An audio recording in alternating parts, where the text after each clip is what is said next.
नमस्कार, आप देख रहे हैं कशिश न्यूज। आपके साथ मैं हूं शर्मिला चौहान। बुलेटिन की करेंगे शुरुआत हमारे बिहार के खबरों के साथ। बिहार में वज्रपात से आज 70 से अधिक लोगों की मौत हुई है। गोपालगंज में वज्रपात से 13 लोगों की मौत हुई है। वहीं सिवान में 5, भागलपुर में 6 लोगों की मौत, मोतिहारी में 3, मधुबनी में 7 लोगों की मौत, छपरा में 1, जहानाबाद में 2 लोगों की मौत। वहीं बांका और नवादा में 4 लोगों की मौत, औरंगाबाद में 3, खगड़िया में 1 की मौत, बेतिया और किशनगंज में 2 लोगों की मौत।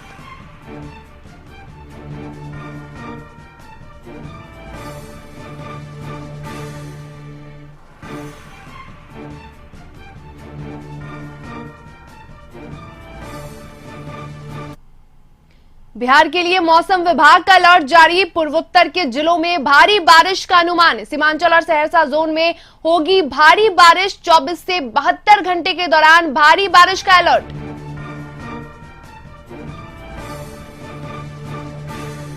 बिहार के लिए मौसम विभाग का अलर्ट जारी। पूर्वोत्तर के जिलों में भारी बारिश का अनुमान। सीमांचल और सहरसा जोन में होगी भारी बारिश। 24 से 72 घंटे के दौरान भारी बारिश का अलर्ट।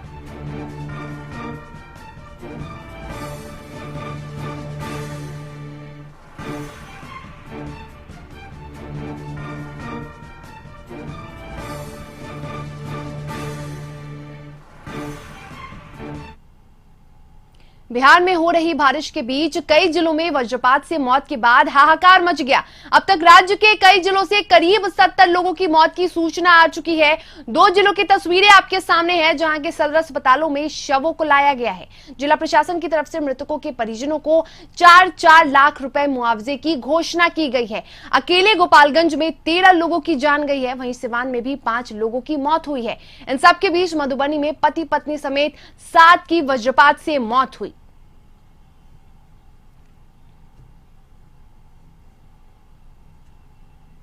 वज्रपात से अकेले गोपालगंज में 13 लोगों की मौत हुई है। लिहाजा जिले में हाहाकार मचा हुआ है। जिले के जिन इलाकों में वज्रपात से मौत हुई है उसमें बरौली में 3, मंझागर में 2, उचका गांव में 4, विजयपुर और कटैया में 1-1 लोगों की मौत हुई है। वहीं मधुबनी के फुलपरास थाना क्षेत्र अंतर्गत बेलहा गांव में सुबह हुई मूसलाधार बारिश के दौरान ठनका गिरने से खेत में काम कर रहे पति पत्नी की झुलसकर मौत हो गई। मधुबनी में कुल 7 लोगों की मौत की खबर है।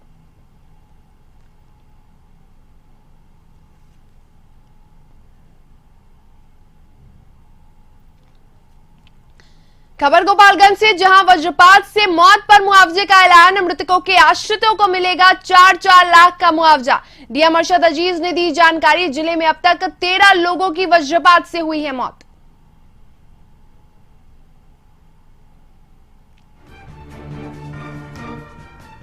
गोपालगंज में वज्रपात से मौत पर मुआवजे का ऐलान। मृतकों के आश्रितों को मिलेगा 4-4 लाख का मुआवजा। डीएम अरशद अजीज ने दी जानकारी। जिले में अब तक 13 लोगों की वज्रपात से हुई मौत।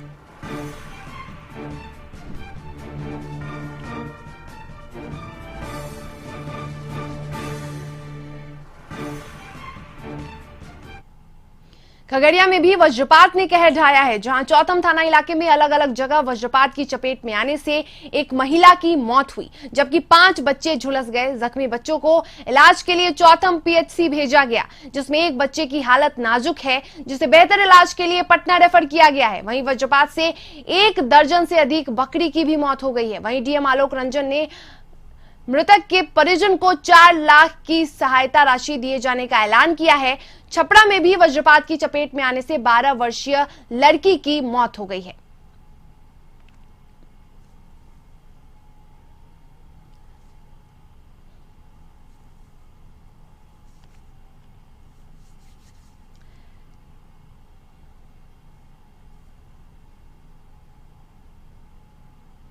सिवान में बारिश और आकाशीय बिजली ने लोगों का जीना मुहाल कर दिया है और आकाशीय बिजली ने सिवान जिले के विभिन्न क्षेत्रों के 5 लोगों की जान ले ली है। बताया जा रहा है कि सभी खेत में काम कर रहे थे तब यह हादसा हुआ। सभी शवों को सदर अस्पताल लाया गया है। वहीं आपदा विभाग ने सभी मृतक के परिजनों को 4-4 लाख मुआवजा देने की बात कही है। रोसड़ा के विधान थाना में भी कुआं गांव की बबीता देवी नाम की एक महिला सामान खरीदने जा रही थी। उसी दौरान रास्ते में अचानक तेज आवाज से ठनका गिरने से मौके पर ही महिला की मौत हो गई। रोसड़ा में कुल 2 लोगों की वज्रपात से मौत हुई है। दो तस्वीरें आपके टीवी स्क्रीन पे हम आपको दिखा रहे हैं। एक तस्वीर सिवान की है तो दूसरी रोसड़ा की। आपको बता दें वज्रपात से सिवान में 5 लोगों की मौत हुई है तो वहीं रोसड़ा में वज्रपात से 2 लोगों की मौत हुई है। भागलपुर में वज्रपात से 6 लोगों की मौत हुई है। नवगछिया अनुमंडल में वज्रपात गिरने से अलग अलग जगहों पर 2 लोगों की मौत हुई है। नारायणपुर के नवटोलिया निवासी मोहम्मद रफीक की 12 वर्षीय पुत्री सोनम की वज्रपात से मौत हो गई। दूसरा मामला नवगछिया थाना के मिल्की गांव में 18 वर्षीय युवक कुंदन यादव की वज्रपात से मौत हो गई। वहीं बगहा में एक प्रखंड के टेशरिया बथवड़िया पंचायत के वार्ड नंबर 16 में ठनका गिरने से एक गर्भवती महिला झुलस गई है। बेहतर इलाज के लिए महिला को अस्पताल भेजा गया है।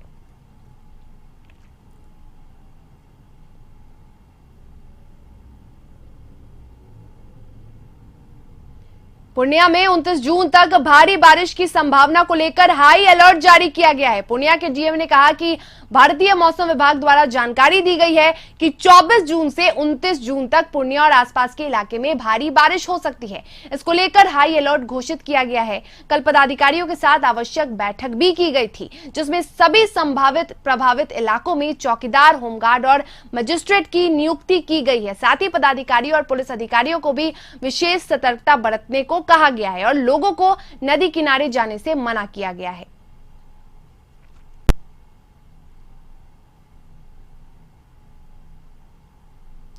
बिहार विधान परिषद के 9 सीटों पर आगामी 6 जून को होने वाले चुनाव में आज नामांकन के अंतिम दिन जेडीयू के 3 और बीजेपी के 2 उम्मीदवारों ने अपना नामांकन दाखिल किया है।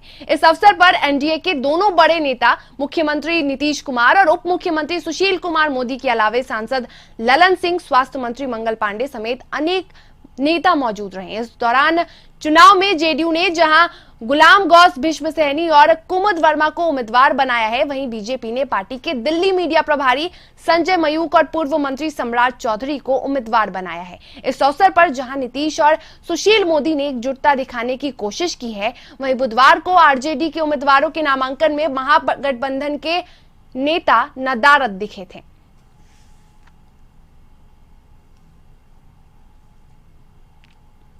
कांग्रेस के एमएलसी प्रत्याशी के रूप में आज समीर कुमार सिंह ने नामांकन दाखिल किया। नामांकन करने के बाद मीडिया से बात करते हुए उन्होंने कहा कि जो हमें जिम्मेवारी पार्टी की तरफ से दी गई है उसे पूरी तरह से निभाने का काम करूंगा। जो जनता का विषय है उन विषयों को लेकर आवाज सदन में उठाऊंगा। इससे पहले कांग्रेस ने अपने पूर्व घोषित उम्मीदवार को आनन फानन में बदल दिया। दरअसल घोषित उम्मीदवार तारिक अनवर का नाम बिहार के वोटर लिस्ट में नहीं है, जबकि नियम के मुताबिक उम्मीदवार को बिहार का मतदाता होना चाहिए। नामांकन से ठीक पहले तकनीकी कारणों से कांग्रेस को नए प्रत्याशी समीर कुमार सिंह के नाम की घोषणा करनी पड़ी। मुंगेर जिले के मूल निवासी समीर कुमार सिंह अभी बिहार प्रदेश कांग्रेस कमेटी के कार्यकारी उपाध्यक्ष हैं और कांग्रेस से इनका पुराना रिश्ता रहा है। इनके दादा बनारसी प्रसाद सिंह 3 बार मुंगेर लोकसभा क्षेत्र से सांसद रह चुके हैं और उनके पिता राजेंद्र प्रसाद सिंह भी बिहार में कैबिनेट मंत्री रह चुके हैं। समीर कुमार सिंह 2008 में भी कांग्रेस के कार्यकारी अध्यक्ष बनाए गए थे। मदन मोहन झा के कार्यकाल में भी उन्हें दोबारा कार्यकारी अध्यक्ष बनाया गया है। उनको एमएलसी का प्रत्याशी बनाकर कांग्रेस ने अपने एक पुराने कार्यकर्ता को सम्मानित किया है।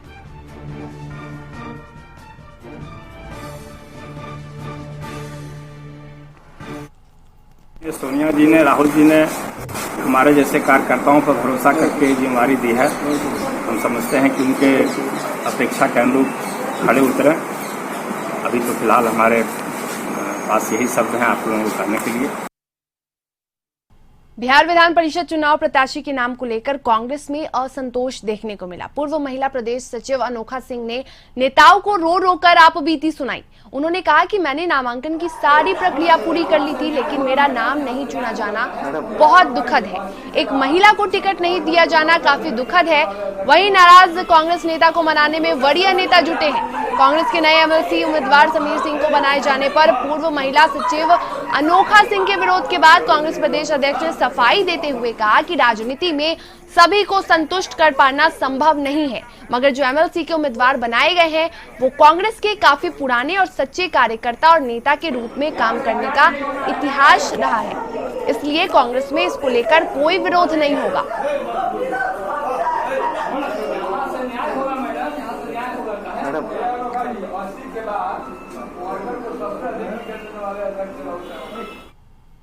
सारी तैयारी में थी, हम भी कागज पत्र तैयार रखे थे।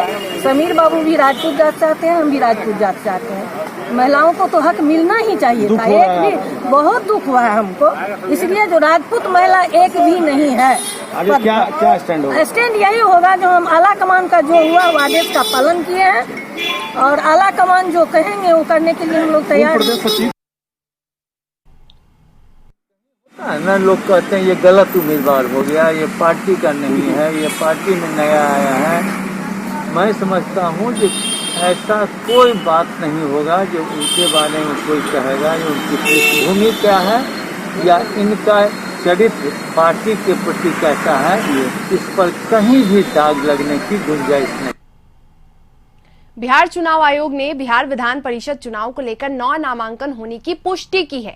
उप मुख्य निर्वाचन अधिकारी ने बताया कि विधान परिषद के 9 सीटों पर चुनाव की घोषणा चुनाव आयोग द्वारा की गई थी और इतने ही नामांकन प्राप्त हुए हैं। तो ये बात स्पष्ट हो गया है कि अब चुनाव नहीं होगा और जिन प्रत्याशियों का नामांकन वैध पाया जाएगा वो निर्विरोध निर्वाचित हो जाएंगे।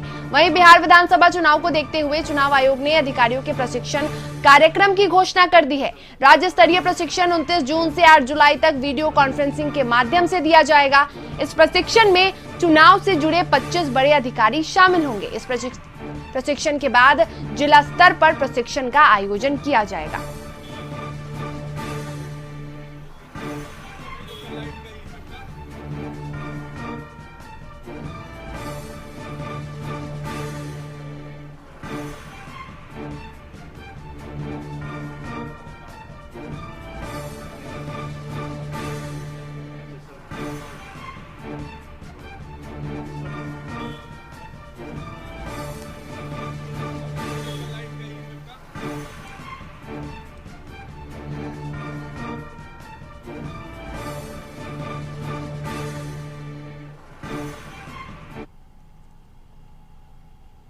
जनता दल यू के द्वारा 3 श्री गुलाम गौस, भीष्म सहनी और कुमुद वर्मा और बीजेपी के द्वारा श्री संजय प्रकाश और सम्राट चौधरी और आईएनसी से समीर कुमार सिंह के द्वारा प्रत्याशी के रूप में नाम निर्देशन पत्र दाखिल किए गए हैं। इस प्रकार से कल है यानी 24 को 3 नॉमिनेशन पेपर दाखिल किए गए थे आरजेडी के द्वारा।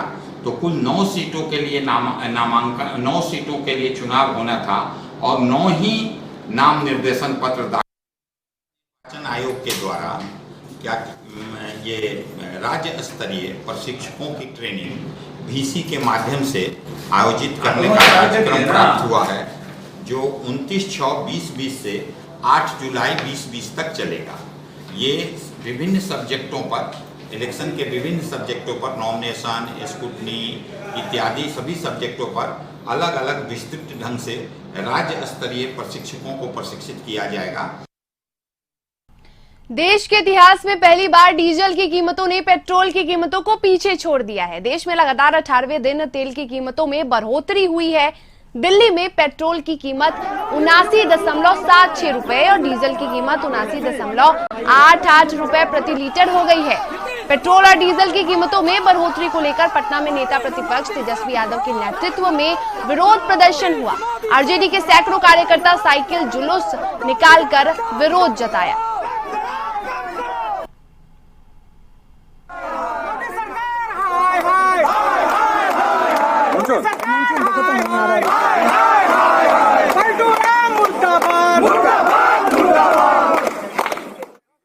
महंगा हो गया। क्या मांग गाड़ियाँ तो नहीं चलेंगी, पीछे है भाई। तो जब से इनकी सरकार आई है तब से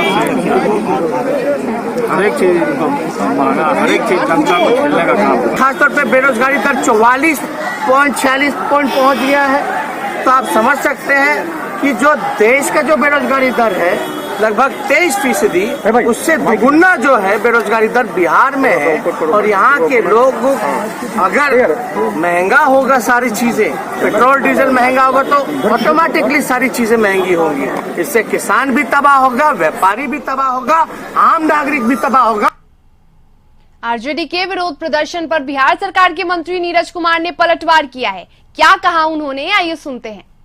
चार के राजकुमार की राजनीतिक नौटंकी, लग्जरी गाड़ियों का काफिला भी रहता है और साइकिल पर चढ़कर निकले हैं। माननीय नीतीश कुमार जी ने बिहार के 1,32,00,000 से ज़्यादा बच्चों को साइकिल दिया और आप तो साइकिल यात्रा मूवी किसका धन लगा है? अरे यही साइकिल से अगर गोपालगंज चले जाते फुलबरिया और अपने भाई और परिजनों की जो संपत्ति आपने लिखवाई है आपके पिता ने, अगर वह यात्रा करते तो पाप भी धुल जाता। राजनीति में जो चेहरा दागदार है, दामन दागदार है, बचने वाले नहीं। रुकेंगे एक छोटे से ब्रेक के लिए। खबरों का सिलसिला लगातार जारी है। ब्रेक के बाद आपका स्वागत है। खबरों में आगे बढ़ेंगे। दिवंगत युवा फिल्म अभिनेता सुशांत सिंह राजपूत के घर पर नेताओं अभिनेताओं का पहुंचना जारी है। इस कड़ी में गुरुवार की शाम में बिहार के नेता प्रतिपक्ष तेजस्वी यादव और तेज प्रताप यादव उनके घर पहुंचे। उनके साथ आरजेडी के कई दिग्गज नेता भी पहुंचे। इस दौरान उन्होंने सुशांत सिंह राजपूत की तस्वीर पर पुष्प अर्पित किया। उसके बाद उन्होंने सुशांत के पिता के सिंह से मुलाकात की और सुशांत सिंह राजपूत की आत्महत्या की जांच करने की मांग की। आपको बता दें कि पटना के राजीव नगर में सुशांत सिंह राजपूत का पैतृक आवास है।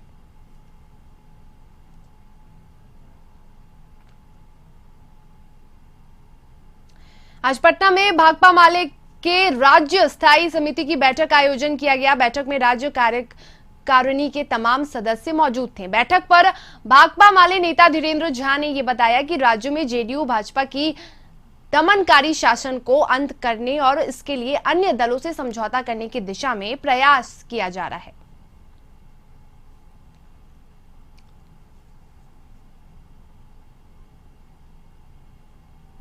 बिहार में कोरोना संक्रमित मरीजों के मिलने का सिलसिला लगातार जारी है। आज 108 नए मरीजों के साथ सूबे में संक्रमितों की संख्या 8,381 के पार हो चुकी है।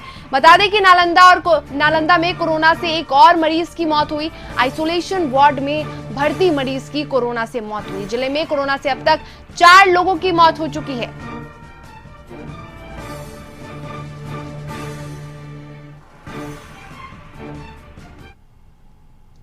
तो बड़ी खबर पटना से इस वक्त की बता दें कि पूर्व केंद्रीय मंत्री डॉक्टर रघुवंश प्रसाद सिंह की कोरोना रिपोर्ट नेगेटिव है। एम्स अस्पताल से जल्द मिलेगी छुट्टी। कई दिनों से रघुवंश सिंह अस्पताल में है भर्ती। रघुवंश प्रसाद सिंह की पहली कोरोना जांच रिपोर्ट नेगेटिव आई है। आपको बता दें कि एम्स अस्पताल से उन्हें जल्द छुट्टी मिलेगी। कई दिनों से रघुवंश प्रसाद सिंह अस्पताल में भर्ती है।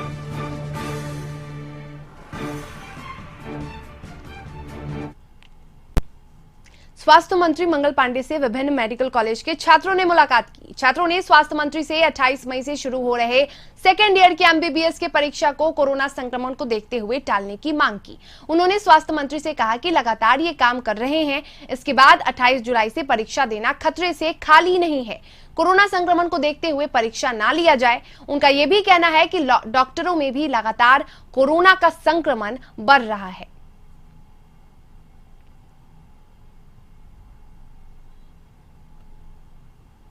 उन्होंने भी हमारी बात मानने से मना कर दिया है। बात करने का एक्चुअली वो उनका इरादा ही नहीं था बात करने का। बस उन्होंने एग्जामिनेशन हम लोग सेकेंड ईयर में हैं। कब से एग्जाम है? पूरी एग्जाम जुलाई 28 से।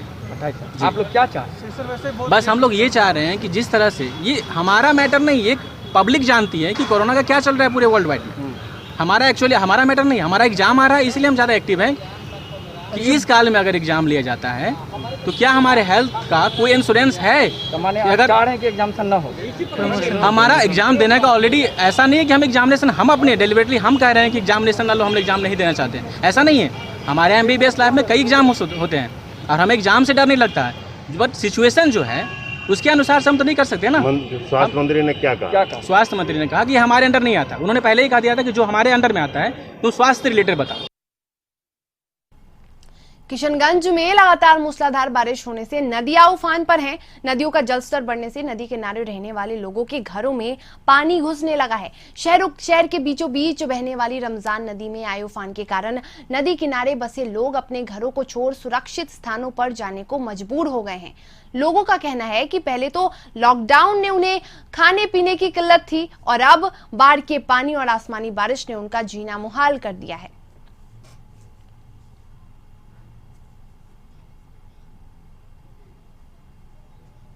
जिले की सभी नदियां उफान पर है। आप देख सकते हैं कि किस तरह से लोगों के घर में पानी घुस गया है। अब लोग अपने घरों से सामान निकालने को मजबूर हो गए हैं, घर छोड़ करके सुरक्षित स्थान पर जाने को मजबूर हो रहे हैं। और जो यहाँ के लोग हैं, जो गरीब लोग हैं खास करके, क्या परेशानी हो रहा है? बहुत पानी होता है, पानी घर में घुस गया है। हाँ। पानी घर में घुस गया, खाने पीने में दुख है, सब सामान बर्बाद है। सामान बर्बाद हो गया। हाँ, कहाँ जा रहे हैं आप लोग? अभी स्कूल तो में जाते हैं। स्कूल में सुरक्षित स्थान पर? हाँ, स्कूल में। तो पटना में बैंक डकैती के 4 दिन बाद भी पटना पुलिस की नींद खुली है। पटना के कई इलाकों में सघन तलाशी अभियान और हर बाइक सवार की तलाशी ली गई। Kargil Chowk, income tax exhibition road, Gandhi Maidan सहित इलाकों में सड़क पर पुलिस ने वाहन चेकिंग अभियान चलाया। गौरतलब है कि 4 दिन पहले ही अनीसाबाद पीएनबी बैंक को अपराधियों ने लूट लिया था। हाल के दिनों में यह देखा गया है कि पटना में सड़क पर वाहन चेकिंग अभियान बिल्कुल बंद हो गया था। अब बैंक डकैती के 4 दिन बाद पटना पुलिस की नींद खुली है और पटना के प्रमुख सड़कों पर भारी पुलिस बल के साथ हर बाइक सवार की तलाशी ली जा रही है।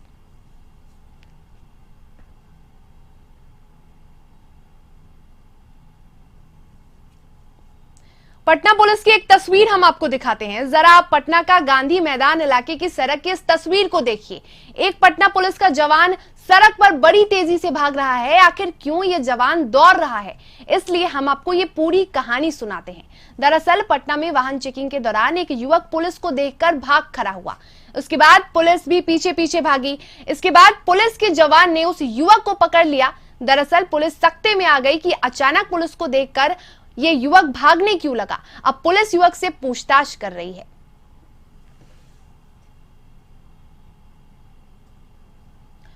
सांप्रदायिक सौहार्द, शराबबंदी और अपराध नियंत्रण पर आम आदमी और जनप्रतिनिधियों के सहयोग के लिए डीजीपी बिहार गुप्तेश्वर पांडे ने सारण समाहरणालय स्थित एनआईसी भवन में वीडियो कॉन्फ्रेंसिंग के जरिए जनप्रतिनिधियों से चर्चा कर उनसे पुलिस प्रशासन को सहयोग देने की अपील की। वहीं गोपालगंज में लगातार बढ़ रही आपराधिक घटनाओं और बड़ी संख्या में शराब की तस्करी को देखते हुए आज बिहार के पुलिस महानिदेशक गुप्तेश्वर पांडे गोपालगंज पहुंचे, जहां उन्होंने सभी आला अधिकारियों के साथ समीक्षा बैठक की।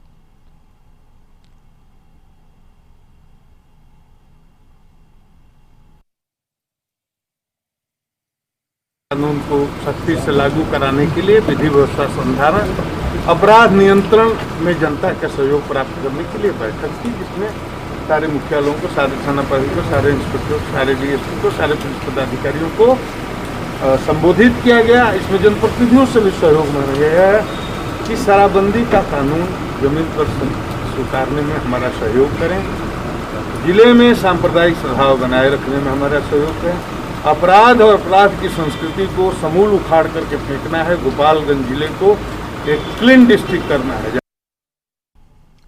और इसी के साथ हमारे बिहार की खबरों में फिलहाल इतना ही। मुझे दीजिए इजाजत। ब्रेक के बाद देखिए हमारे झारखंड सहयोगी करिश्मा के साथ।